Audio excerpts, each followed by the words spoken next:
नमस्कार, आदाब, सत श्री अकाल। लाइव नेशन 7 में आपका स्वागत है। मैं शादाब मलिक। अगर अभी तक आप लोगों ने हमारे चैनल को सब्सक्राइब नहीं किया है तो ज़रूर कर लें। बिहार कर्मचारी चयन आयोग की दफ्तर कार्यालय पहुंचे हैं विधायक संदीप सौरभ। एक बार फिर प्रथम इंटर स्तरीय अभ्यर्थियों की बात लेकर और उनकी अंदर में जो उन्होंने बात की या फिर अंदर गए थे और अभी जस्ट वो बाहर आ रहे हैं। क्या बात हुई या क्या कुछ कहा है, हम उनसे बात करते हैं। संदीप जी, अभी आप अंदर गए थे, क्या कुछ कोई मिला? देखिए, हम लोग तो कल एक लेटर दिए थे विभाग में जा कर के, और हमने कल बात किया था कि हमें तुरंत जवाब चाहिए। कल भी अध्यक्ष और सचिव नहीं थे, आज भी हम लोग गए तो हमें लगा कि कुछ रिप्लाई उनके तरफ से आएगा। उन्होंने कहा था कि एक दिन के अंदर हम आपको बताएंगे। फ़ोन करने के लिए उन्होंने कहा था कि हम फ़ोन करके आपको बता देंगे। तो हम तो इंतज़ार कर रहे थे कि हमने जो लेटर दिया है, जिसमें हमने कुछ कॉन्क्रीट बातें सरकार के सामने रखी है डॉक्यूमेंट के साथ, तो हम तो चाह रहे थे कि रिप्लाई सरकार की तरफ से आए, विभाग की तरफ से आए। लेकिन ये अनफॉर्चुनेट है कि विभाग की तरफ से कोई रिप्लाई अभी तक नहीं आया। तो इसलिए हम लोग सोचे कि आज चल करके मिलते हैं सचिव और अध्यक्ष से। और जब हम लोग अंदर गए तो ना तो कोई सचिव है यहाँ पे, ना अध्यक्ष है, ना कोई सदस्य है। अंदर में कोई स्टाफ नहीं? कोई स्टाफ नहीं है, बस सफाई कर्मचारी और जो प्यून हैं वही लोग हैं अंदर। कल जब छात्र थे तो लगातार कहा जा रहा था कि कार्य बाधा हो रही है, कार्य में बाधा हो रही है। कार्य कर नहीं रहे हैं कुछ। तो ये तो मैंने सीधे सीधे सरकार की तरफ से खुली चुनौती छात्रों को है कि हम आपको बहाली का विज्ञप्ति देंगे, हम विज्ञप्ति पालन नहीं करेंगे, उसका कोई रूल को हम नहीं मानेंगे और आपको आवाज़ भी नहीं उठाने देंगे। कल रात में जब यहाँ पे छात्र बैठे हुए थे तो लगातार फ़ोन से बात हो रही थी। उसमें हमने सुना कि छात्रों को के ऊपर लाठियाँ भी चलाई गई, छात्र नेताओं की गिरफ्तारियाँ भी हुई। वीडियो में भी आपने देखा होगा किस तरह से टांग कर ले कल रात में ही हम एसएसपी से बात की। हमने कहा क्या तमाशा चल रहा है बिहार में। अगर 2 दिन के बाद इनका काउंसलिंग होना है और छात्र अपनी बात कहना चाहते हैं, तर्क के साथ बात कर रहे हैं, तो आप बात नहीं सुनेंगे और उनको खदेड़ देंगे, घसीट देंगे, तो ये कहाँ का तरीका है। तब एसएसपी ने कहा कि ठीक है, हम दिखवाते हैं किसको अरेस्ट किया गया है। तब उन्होंने छुड़वाया। तो ये तो बिहार के अंदर अद्भुत सिस्टम चल रहा है, इसका तो क्या मैं कहूँ। सुबह हम लोग सोचे कि मुख्यमंत्री जी से बात हो पाए, उनके ऑफिस में फ़ोन किया गया, वहाँ से जवाब आया कि वो कोई कार्यक्रम में निकले हुए हैं। हमने पूरा मैटर उनको समझाया कि ये अर्जेंट है, 2-3 दिन इंतज़ार करने वाला मामला नहीं है, ये अर्जेंट है। इसलिए आप जितना जल्दी हो सके उनके तक ये मैसेज पहुंचा दीजिए कि क्या क्या दिक्कतें चल रही है। अब कल से काउंसलिंग होना है और आज तक स्टूडेंट के पास डॉक्यूमेंट क्लियर नहीं रहेगा, उनके दिमाग में क्लियर नहीं रहेगा कि हमें किस तरह का डॉक्यूमेंट चाहिए। सरकार जो मांग रही है, विभाग जो मांग रहा है, वो तो डॉक्यूमेंट संभव नहीं है अभी।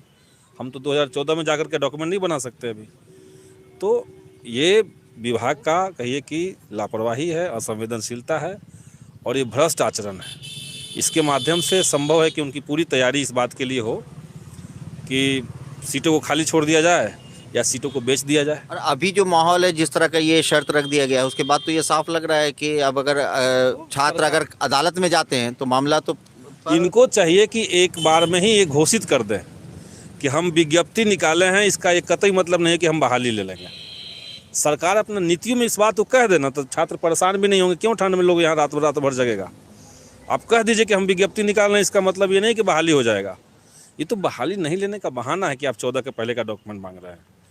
हमने कल भी कहा था कि एक ही विभाग आपका है बीएसएससी, एक ही विभाग से 2 विज्ञप्तियाँ आई हैं एक ही समय में, तकरीबन एक ही समय में। CGL 2 में आप तो सेम कंडीशन रखे हुए हैं जो इंटर लेवल पे है। तो CGL 2 में अगर आप नया डॉक्यूमेंट स्वीकार कर रहे हैं तो किस तर्क से आप इंटर लेवल में उस और भी कोई ऐसी काउंसलिंग हुई है ना अभी हाल में जिसमें कि नहीं मांगा गया? और भी काउंसलिंग हुई है, और भी कई सारे काउंसलिंग हुए हैं। एसएससी का ही काउंसलिंग और भी है, उसमें नहीं मांगा गया है। तो आप जो जिस बहाली को आपने लटका करके रखा था इतने समय तक, आप चाह रहे हैं कि उस बहाली को अब होने ही नहीं देना है। और देखिए, ये पूरे देश में जो चल रहा है, अलग अलग तरीके से जो पिछड़े वर्ग के छात्र हैं खास करके उनके खिलाफ ये जो साजिश चल रही है, हमें लगता है कि बिहार में भी वही साजिश है। सारे जो BC और EBC छात्र हैं, सब लोग का मामला वहाँ फंसा हुआ इसी के चलते, नॉन क्रीमी सर्टिफिकेट के चलते। जनरल छात्रों का भी मामला फंसा हुआ है, उनसे आवासीय मांगा जा रहा है, उस समय का पुराना आवासीय मांगा जा रहा है। तो आपको विज्ञप्ति में ही कह देना चाहिए था कि भाई आपका 2014 से पहले का सब चीज़ लिया जाएगा। ये तो कहना चाहिए था सरकार को, विभाग को। आपने विज्ञप्ति में नहीं कहा। कोई भी बहाली का जो सबसे नेचुरल जस्टिस होता है, जो बुनियादी उसूल होता है, वो होता है कि आपको अपनी बहाली में जो रूल रेगुलेशन होंगे उसको विज्ञप्ति में आपको देना होगा, और जो विज्ञप्ति में आपने दिया उससे आपको 1 इंच भी भटकना नहीं होगा, इधर उधर नहीं जाना होगा। अब देखिए इस बहाली के साथ संकट है कि समय भी बहुत कम है, हम लोग कोर्ट की तरफ मूव करेंगे, कल से काउंसलिंग है, तो हम तो अभी यहाँ नहीं मिल रहे हैं लोग। हम कोशिश करते हैं कि मुख्यमंत्री से बात हो पाए, क्योंकि सारे विधायकों को एक विशेष अधिकार ये होता है कि सारे विभागों का तमाम जो पदाधिकारी हैं उनका नंबर हम लोग को दिया जाता है। कभी किसी का बात का ज़रूरत पड़े तो हम लोग को कॉल करना है। अब इस विभाग के अध्यक्ष को मैंने 20 बार कॉल किया है, 1-2 बार कॉल नहीं किया, 20 बार कॉल किया है, एक बार भी उनका फ़ोन नहीं उठा है। 3 दिन के अंदर मैं बता रहा हूँ, जिस दिन हम एक घटना सुने कि इस तरह का क्लॉज ये लोग दे दिए हैं, तब से मैं इनको कॉल कर रहा हूँ, रविंदर कुमार को, नहीं उठा रहे हैं फ़ोन। अपना राज इनको लगता है कि है। अब ये सोचने वाली बात है, जब आप अफसरशाही ऐसे ही ना हावी है बिहार में। आपने अफसरों को ये गाइडलाइन दिया ही नहीं कि आपको कोई जनप्रतिनिधि फ़ोन करेंगे तो आपका फ़ोन रिसीव करना आपकी जिम्मेदारी है। आपने नहीं कहा है, सरकार ने कहा ही नहीं। सचिव को हमने फ़ोन किया, नहीं उठा रहे हैं। कई दफ़ा उनसे बात हुई है, फ़ोन पे भी बात हुई है, मिल के भी बात हुई है, अब वो पूरे मामले से अपना हाथ झाड़ रहे हैं, फ़ोन नहीं उठा रहे हैं। तो ये तो कई लेवल पे इस विभाग के खिलाफ हम लोग आवाज़ उठाएंगे, अभी नहीं। अभी तो हम लोग जा रहे हैं कि ये मामला जितना जल्दी हो सके क्लींच हो जाए पहले, और क्लींच करवाने के लिए शाम को संभव है कि मुख्यमंत्री से बात हम लोग करें। आवास में मैंने उनको फ़ोन किया था, तब कहा गया कि अभी वो नहीं है, शाम को 4-5 बजे तक आपसे फ़ोन से हम बात करवा पाएंगे, उन्होंने यही कहा। तो हम इंतज़ार कर रहे हैं शाम का, और हाई कोर्ट के एक लॉयर के पास मैं भी जाऊँगा, उनसे भी हम बात करेंगे कि कैसे हो पाएगा ये। क्योंकि ये जिस तरह का, तो ये 8 साल लगभग समय बीत चुका है और ये क्लाउज लगा दिया है अब आयोग ने, तो कहीं ना कहीं ये आयोग की भी तो ऐसा नहीं कि मंशा है कि इसमें, क्योंकि उन्हें भी पता है कि छात्र बैठेंगे नहीं। जी, उनको आयोग की ये मंशा है, और आयोग अपने आप में कोई अकेले मंशा नहीं पाल सकता है। जब तक सरकार की तरफ से एक उनके पीठ पे हाथ नहीं रहेगा, आयोग के पीठ पर, कि आप गलत करो, हम आपको बचाने के लिए हैं, जब तक सरकार ये नहीं कहेगी, कोई आयोग अपने मन से गैर लोकतांत्रिक, गैर संवैधानिक क्लाउज को नहीं ला सकता है। ये तो गैर लोकतांत्रिक, गैर संवैधानिक है। सुप्रीम कोर्ट का गाइडलाइन अगर देश भर के एसएससी के लिए दिया गया है कि आप 2017 से पहले के किसी बहाली में आप बैकडेट में जाकर के डॉक्यूमेंट नहीं मांगेंगे, तो इस सुप्रीम कोर्ट का गाइडलाइन नहीं मानेंगे, ये आयोग कैसे तय कर सकता है? आयोग को विज्ञप्ति का पालन करना चाहिए, क्यों नहीं कर रहे हैं?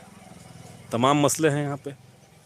तो सारी बातें आज होंगी, शाम को हम लोग जाएंगे मुख्यमंत्री के पास।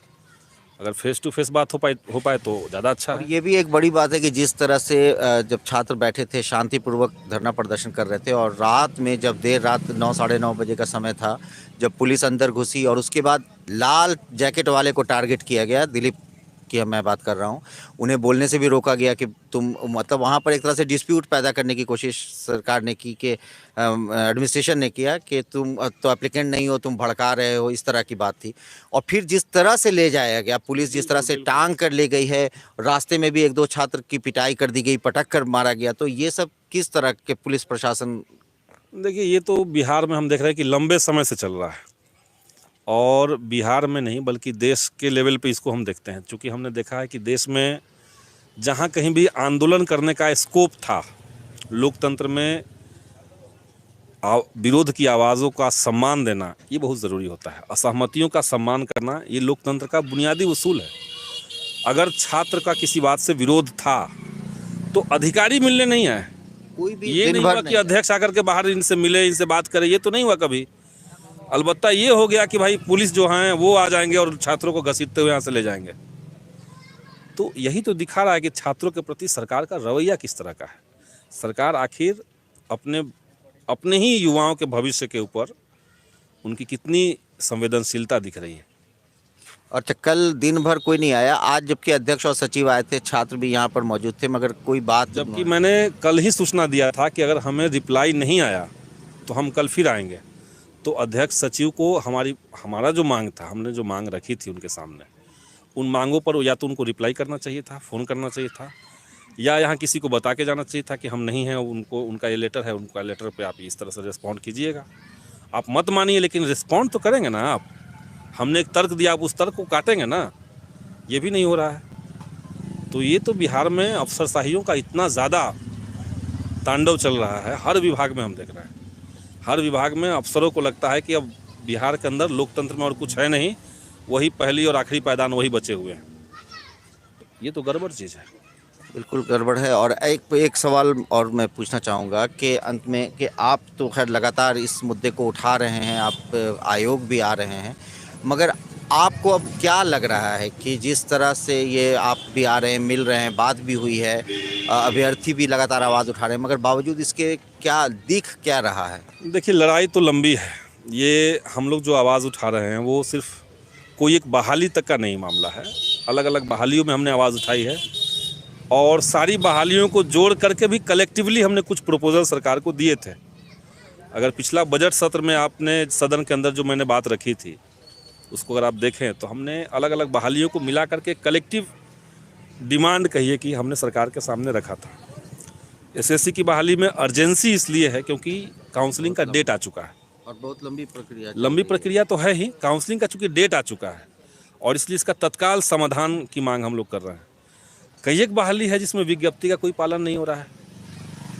स्टेट की बहाली 2019 की बहाली है, विज्ञप्ति कुछ कह रहा है, सरकार कुछ कह रही है, विभाग कुछ कह रहा है, रिजल्ट कुछ और हो जा रहा है, कोर्ट कुछ और कह रही है। माने हाई कोर्ट का एक जजमेंट के दौरान हाई कोर्ट ने कहा था बिहार सरकार को कि बिहार सरकार जो है कोई गाड़ी आई है, बिहार सरकार वो पूरी तरह से पागल हो गई है। हमें तो वही लग रहा है कि सब बहाली में यही दिख रहा है हम लोग को।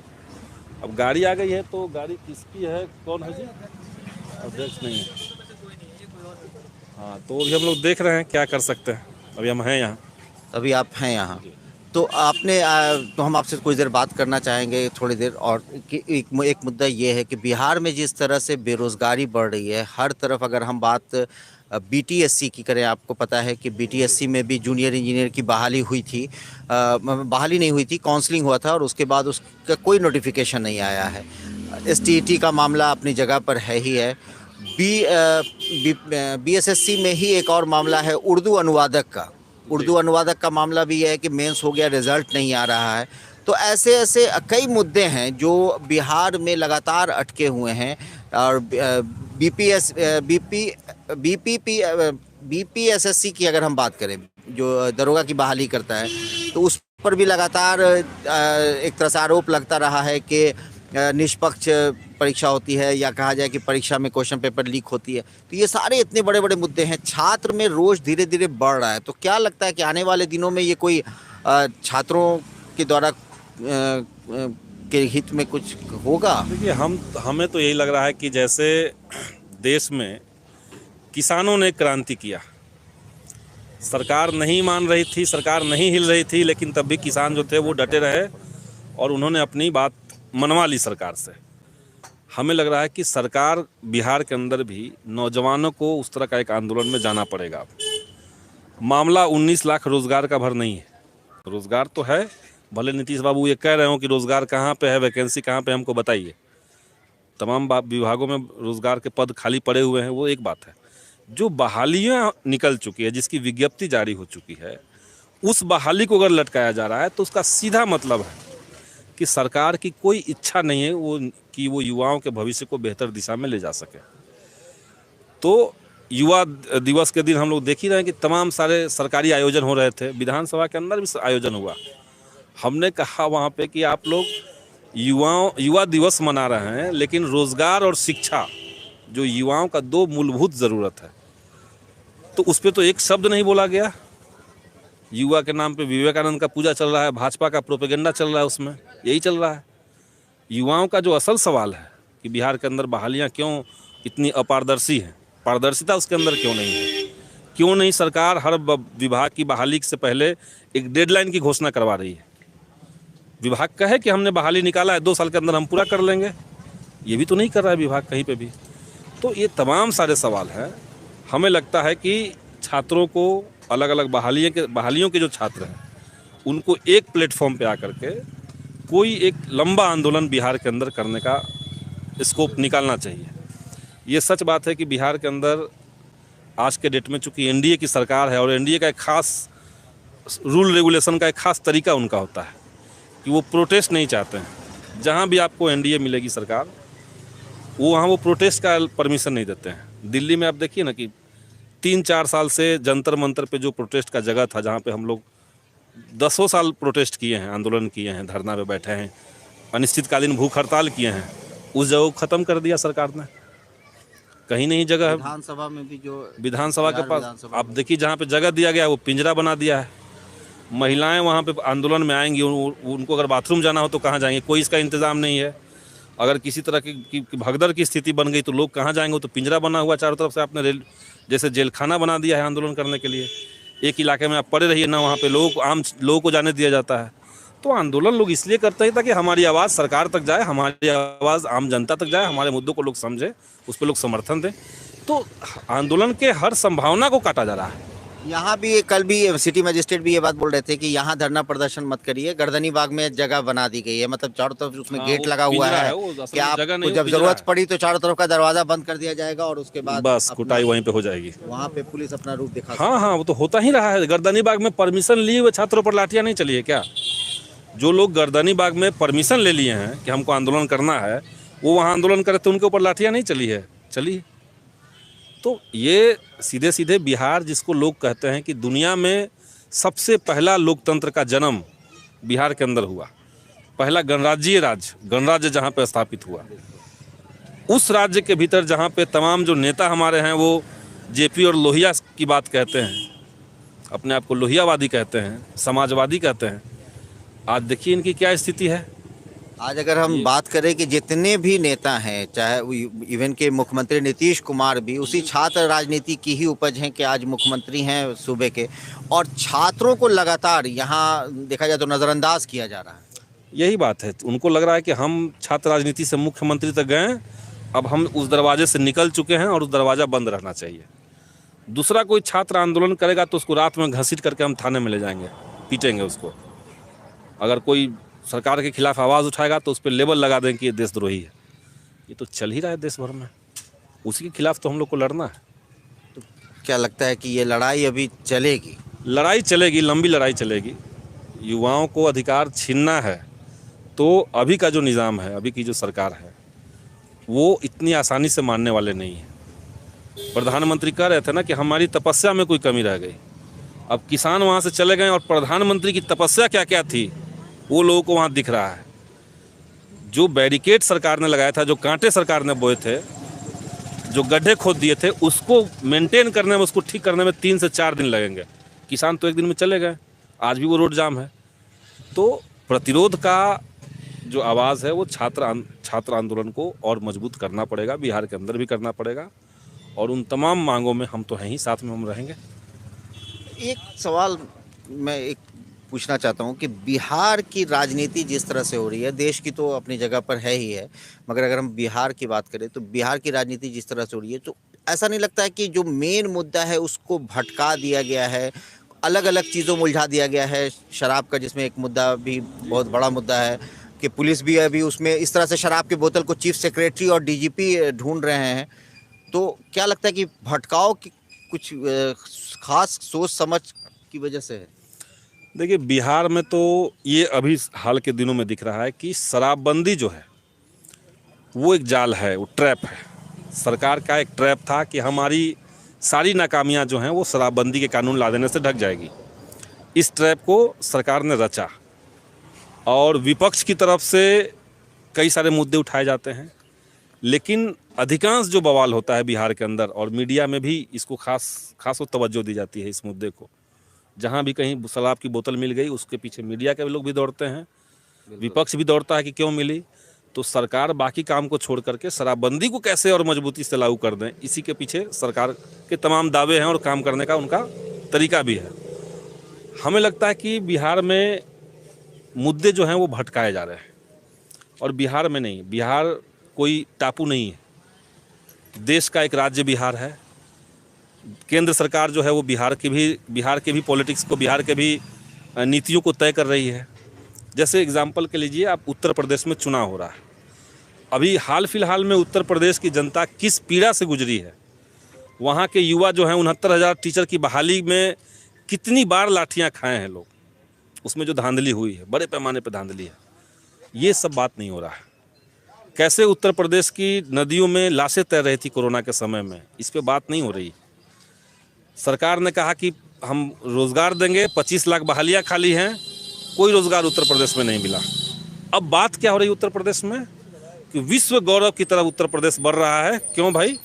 क्योंकि काशी में कोई एक मूर्ति का उद्घाटन प्रधानमंत्री ने, कोई एक कॉरिडोर बनवा दिया है। तो ये इससे तो आम जनता का मतलब नहीं है। यही तो भटकाव है, ये कहीं ना भटकाव है। और देखिए आज का तो जो दौर है, इसमें एक बड़ा संकट ये है कि फेक न्यूज़ जो है वो फेक न्यूज़ ने एक फेक पॉलिटिक्स तैयार कर दिया है। पॉलिटिक्स ही फेक है।